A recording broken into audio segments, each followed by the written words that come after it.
So I've had a few days to digest the news out of Ohio State that Ryan Day has hired Bill O'Brien as the offensive coordinator for the football team. Got a lot of thoughts on it. I'll share them with you next on Locked On Big Ten. You are Locked On Big Ten, your daily podcast on the Big Ten Conference. Part of the Locked On Podcast Network. Your team every day.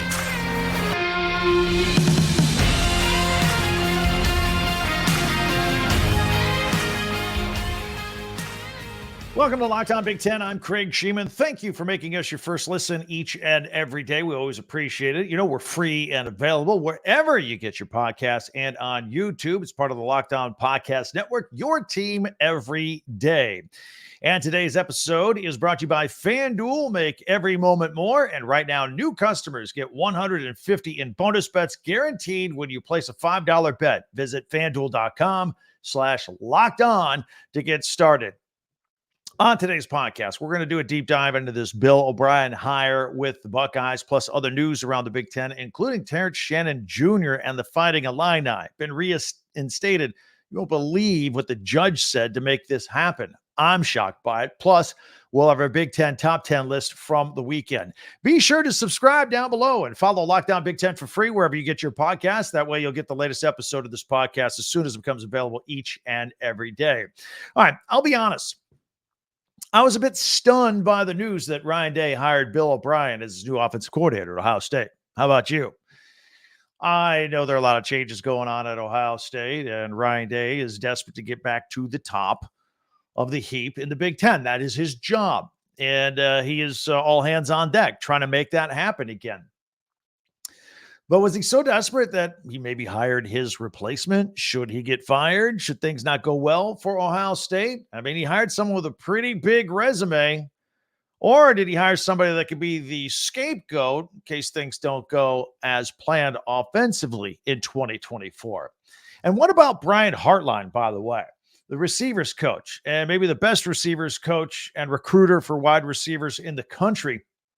He was promoted to co-offensive coordinator last year. This was done in order to free up Day to spend more time as the head coach and a football CEO and more time to deal with name, image, and likeness and transfer portals and recruiting and fans and everything else that pops up during the season. But it was also done to make sure that Hartline wouldn't leave for a better job. I mean, if all the assistants on that staff, that's the one they don't want to lose, right? And yet Ryan Day, for the most part, last year continued to call plays, as far as I could tell. Hartline settled in as the co-offensive coordinator. Now, I hear he will still be the co-offensive coordinator under Bill O'Brien. But Buckeye fans have been scared to death about losing Hartline. He's just really good at what he does. I mean, just look at the results in not only the recruitment of wide receivers, but the development and the production at wide receiver. It's kind of been Ohio State's thing over the past few years. Marvin Harrison Jr., Chris Olave, Terry McLaurin, Garrett Wilson, Jackson Smith, and Jigba. I mean, just receiver after receiver after receiver. They don't want to lose that guy. He's doing a great job. And so by promoting him to offensive coordinator, co-offensive coordinator last year, and now allowing him to call plays, and then followed by this year, you're still co-offensive coordinator, but you're very much in the shadows of Bill O'Brien, who's calling the shots. And maybe indeed Hartline will look elsewhere for other opportunities, and he will be in the shadow of O'Brien. O'Brien is a big figure in the locker room. There were even stories that was kind of like Bill O'Brien's offense and Bill Belichick's defense over at the Patriots this year. It's going to be an interesting mix. Absolutely. He's a headstrong guy. There's no doubt about it. So let's take a look at Bill O'Brien for just a moment. You know, some coaches, unlike Ryan Day, they would never hire an assistant or assistants that could easily step in as a head coach in a jam. Other coaches don't fret it, and they go ahead and hire guys, and they have all-star staffs and all that. But, you know, suddenly a head coach may be more fireable if things aren't going well, and there's someone that can step in easily who's got all this experience in the world and seamlessly and take over a program. Look, I know it's paranoia, but a lot of that goes on in the coaching world. And some places it's very, very real. So let's take a look more at Bill O'Brien.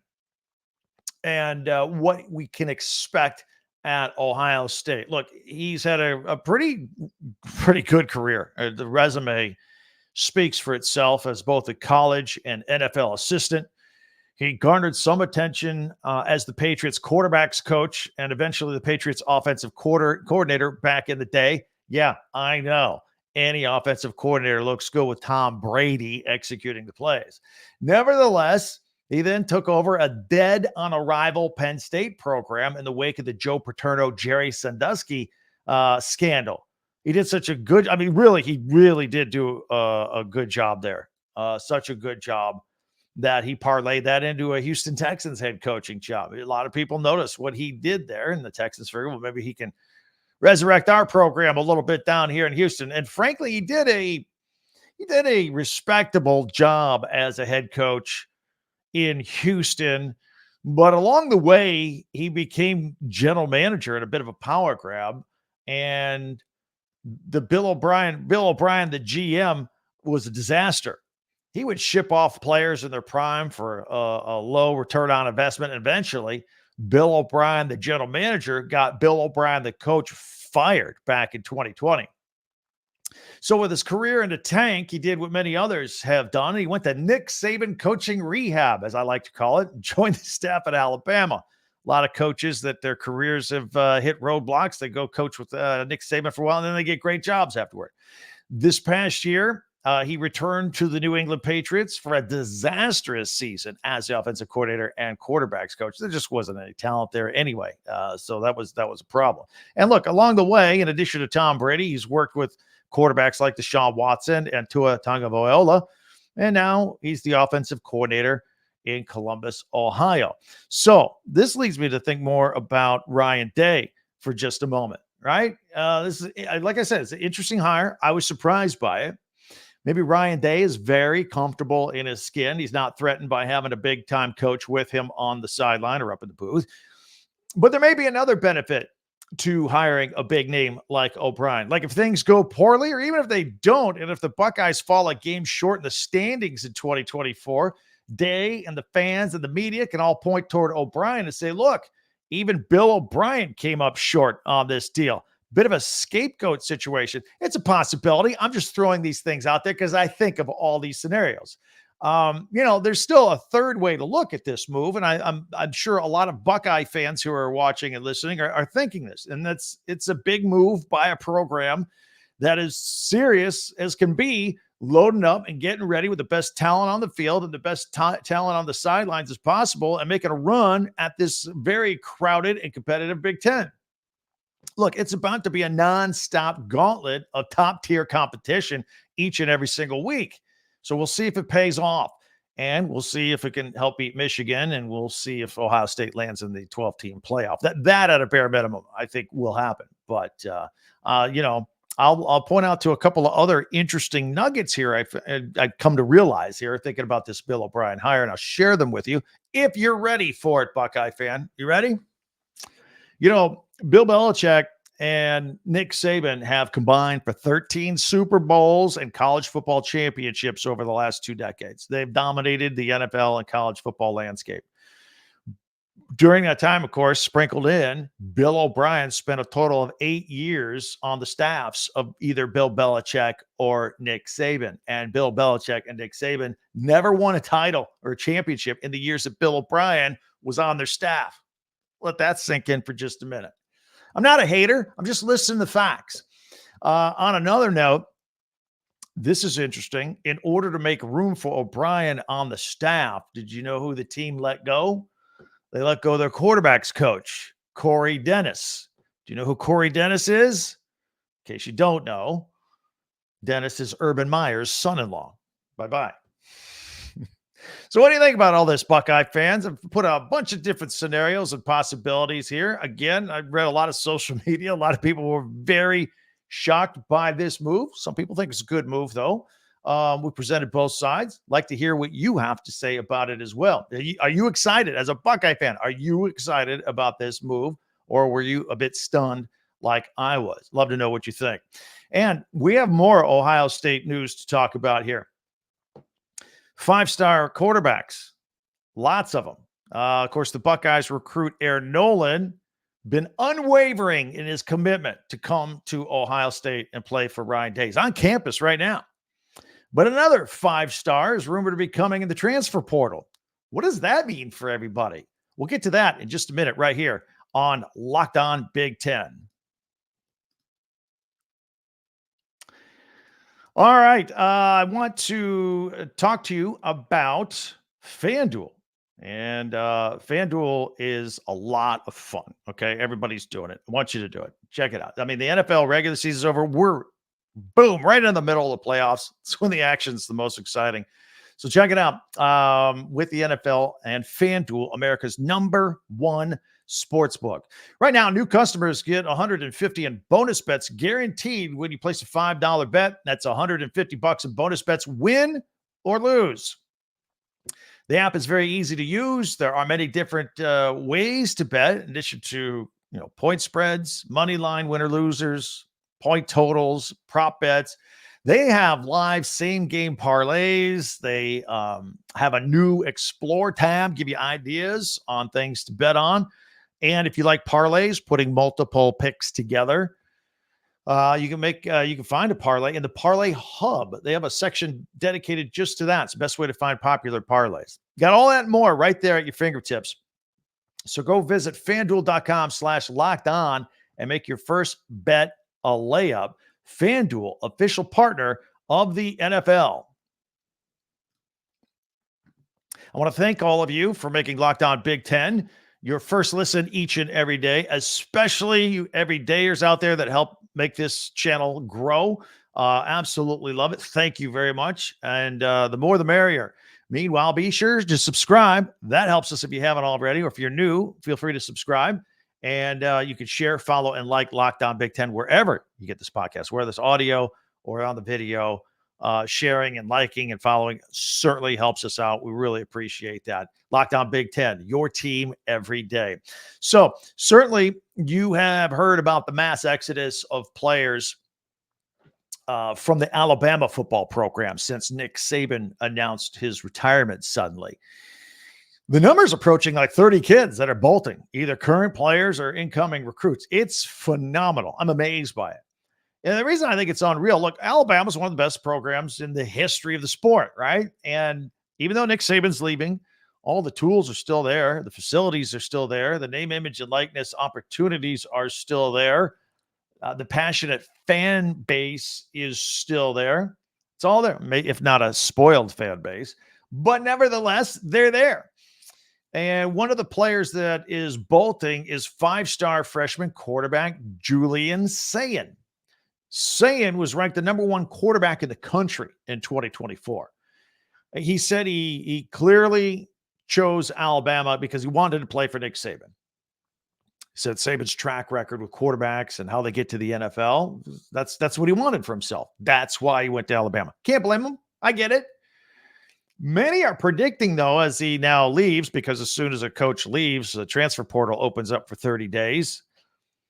It's open, believe me, at Alabama. It's a fire hose exodus, just everybody pouring out. A lot of people are predicting that he goes to Columbus, Ohio, and the Ohio State Buckeyes.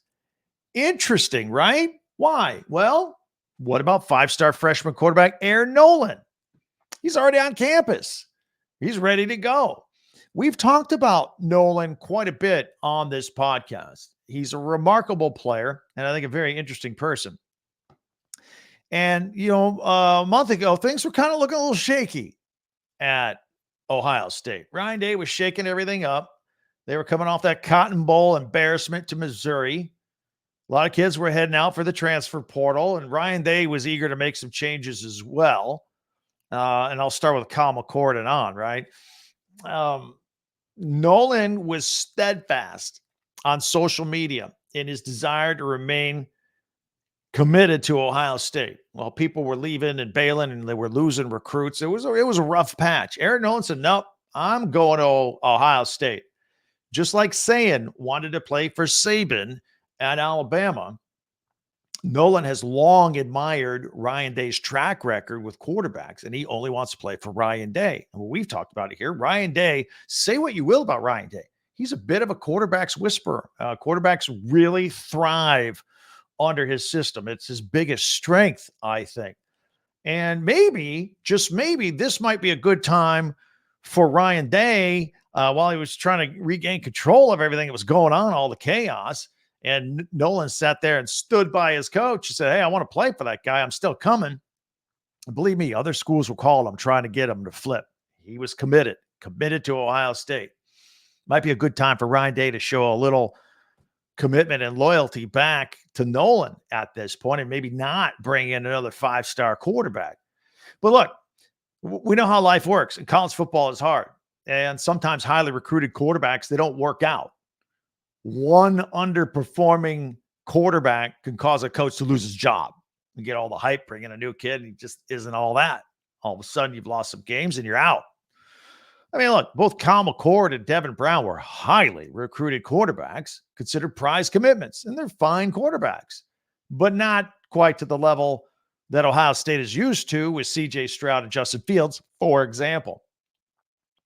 So maybe from a coach's standpoint, it might be better to have 2 5-star freshmen on the roster at quarterback just in case, right? Maybe Aaron Nolan is upset to hear all this Julian saying chatter. But from what I hear about him, he's not about to back down. And in fact, he's not going to back down from anybody in a quarterback room anywhere. He's thrilled to compete. And the fact that Saban is also considering going to Ohio State with Aaron Nolan already there in place says the same thing about him. If he does indeed choose Ohio State, I hear he is also considering Southern Cal. An announcement could be forthcoming, but at the time we put this podcast together, no word yet. So let the competition begin, right? All right, now time for a bit of a left turn. Let's talk about something else here. It's a serious topic.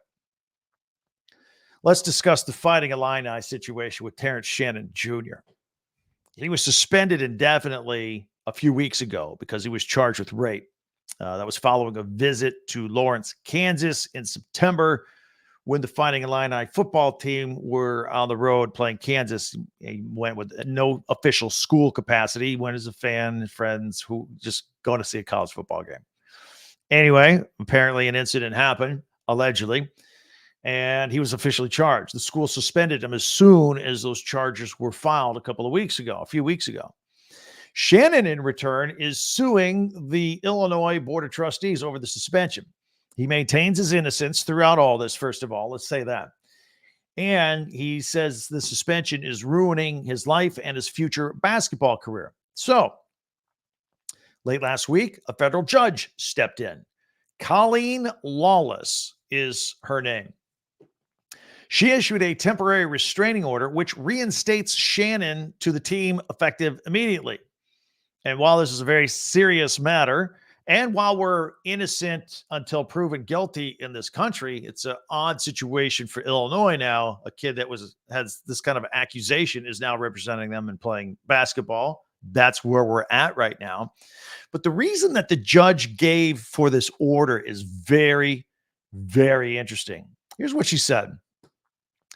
Given the plaintiff's projected NBA draft status fell 17 spots into the second round 1 week after he was suspended, his continued suspension almost certainly means the plaintiff's draft position will continue to plummet and increases the likelihood he will not be selected in the June 2024 NBA draft. That's the first time I've ever heard a judge quote a mock draft. I thought mock drafts were just for media types like me and fans like you. That was the reason a federal judge gave. And the reason she issued the court order. Look, we're going to be watching this story. It's going to be fascinating. It's a tough story. It really is. And it's going to be a tough story on and off the court, I think, moving forward. As always, your opinions are welcome as well.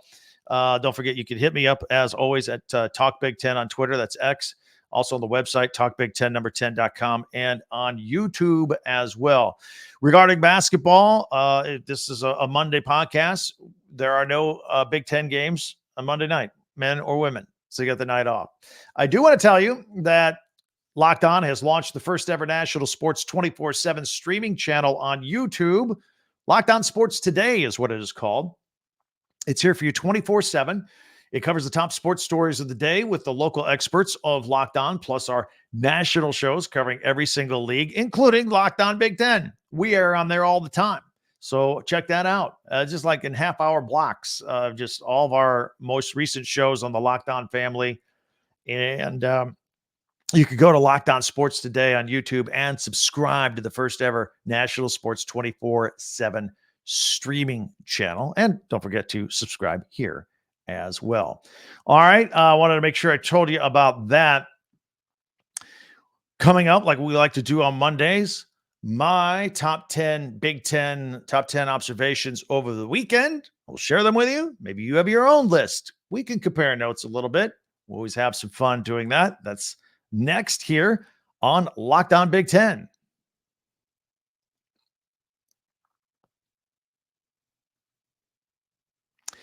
All right, let's get some things on the screen here. I want to put, if you're watching a video, if you're on audio only, I always like to put a few things out there, and including our Big Ten top 10 graphic. Going to put it up here. Here we go. All right, here we go. We started off with number 10, and I'm going to run through these things full screen. And at number 10, I wanted to point out Wisconsin's Max Klesmit.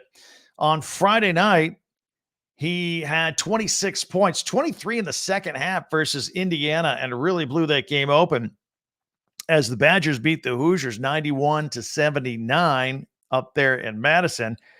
That game also made news for other reasons, not great. Klesmit was the one that, he baited CJ Gunn, and what he did is put his head on Gunn's chest when they're getting ready to start a play, and Gunn foolishly just put his elbow up to Klesmit's head. I mean, yeah, it was a soft elbow to the head, but it was stupid. The officials threw Gunn out of the game.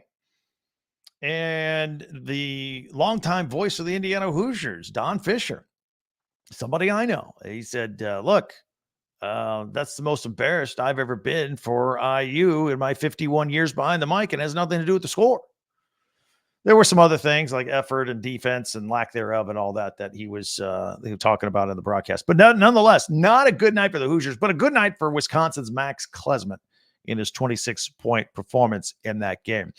And number 9, Minnesota's Mallory Heyer. She made 5 3-pointers in the Lady Golden Gophers 69-50 win over Michigan State on Saturday. Congratulations to her. At number 8, some more women's basketball. Maryland's Bree McDaniel, 22 points, 8 of 12 from the field in a 90-82 win over Illinois on Saturday. Congratulations to her for that effort as well. At number 7, Nebraska's Casey Tominaga. This kid can shoot. Hit a deep 3-pointer with 25 seconds to go as the shot clock was winding down, beat Northwestern and Boo Buie and company 75-69. If you haven't seen Tominaga, or haven't seen a Nebraska game at home, they only have one loss. They have the best record at home in the Big Ten this year. It continues. I'm waiting for them to crack the top 25. I think this is a pretty good basketball team. If you want my opinion, if you're here, you do. At number 6, congratulations to Ohio State's Chris Holtmann, got his 250th career win in their 79-67 win over Penn State over the weekend.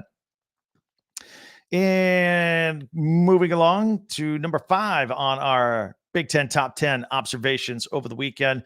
Just threw Bill O'Brien from Ohio State in here as a general story, the hire late last week on Thursday, Friday, going into the weekend. I think it's a fascinating story. It's a story we're going to keep an eye on. We're going to keep watching this and see how this develops and how this works for the Ohio State Buckeyes. And along those lines, the storyline that kind of goes with all of this in Ohio State, does Julian Sayin, the 5-star freshman quarterback at Alabama who has left, does he end up transferring to Ohio State? And again, how does Air Nolan feel about all this and handle all this? This is great drama right here. This is a story we'll definitely keep an eye on. I don't know when Julian Saban is going to announce where he is going. Maybe it could be forthcoming pretty soon. You would think it would be because the second semester has started already. You think you'd want to get registered and rolling if classes matter anymore for people. No, actually, let me take that back. I don't know if he's reclassified yet, if he'd come in early or if he has to wait till the fall. I'll have to check on that for you. Not sure. I'm sure somebody will let me know on the comments. Be glad to hear that, but I'll look into that. At number 3, I want Purdue here. Their 3-point shooting in their win over Iowa. In fact, these top 3, I don't want to spoil it here, but these top 3, all Purdue coming off that Iowa game over the weekend, in which they won 84-70. They did literally everything right. Let me start off with the 3-point shooting, because that's not a weakness. It's not their strength, because they got, what their strength is. Zach Edey underneath. So they're hitting threes, right? I'll bring this together and make my point in a second. Hit 9 3-pointers in that game. I didn't want to allude that they're a bad shooting team. They're not. But they do other things. All right. And number 2, they're rebounding in that game. They out-rebounded Iowa 50-24. 50-24 and got 36 points in the paint.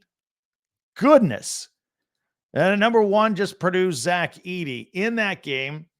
His 11th double-double. He had 30 points. That's his 3rd straight 30-point game, if I'm not mistaken. 18 rebounds to go along with it. And Purdue has won 10 of their last 11. So here's my point. I'll bring these top 3 together. You got Zach Edey, who's just a beast down low. When he's on, he's unstoppable. Best player in the country. Scoring 30 from inside, 18 rebounds. You're doing everything you can as a defense to try and stop that guy underneath. And what do? They go launch 9 3-pointers on you from the outside. You can't stop that. Purdue scoring 36 points in the paint. They're out-rebounding you 50-24, and then they're raining 9 3-pointers on you? Good luck. Good luck, everybody else. That's tough. Good job to them, I guess, right? Hey, we'll love all of your comments. Many ways for you to interact with me. Again, at Twitter, X, Talk Big 10, at Talk Big 10, number 10. The website, hit it. talkbig10number10.com. You can get Big Ten merch there, ticket information, whatever you need. Go to the website, talkbig10.com. And also you can leave comments on YouTube as well. Whatever you do, be sure to subscribe and follow this podcast right now on your favorite podcast app, and you'll get the latest episode of Lockdown Big Ten as soon as it becomes available each and every day. The audio comes out about 4 a.m, the video about 6 a.m. Eastern time every day. And then also, don't forget, Locked On has launched the first ever national sports 24/7 streaming channel, Locked On Sports Today. Feel free to subscribe there as well. Off to a great and interesting start this week. Thank you for joining us. Can't wait to talk to you again tomorrow. But thank you for checking us out here. Tell your friends about us. For Locked On Big Ten, I'm Craig Sheeman.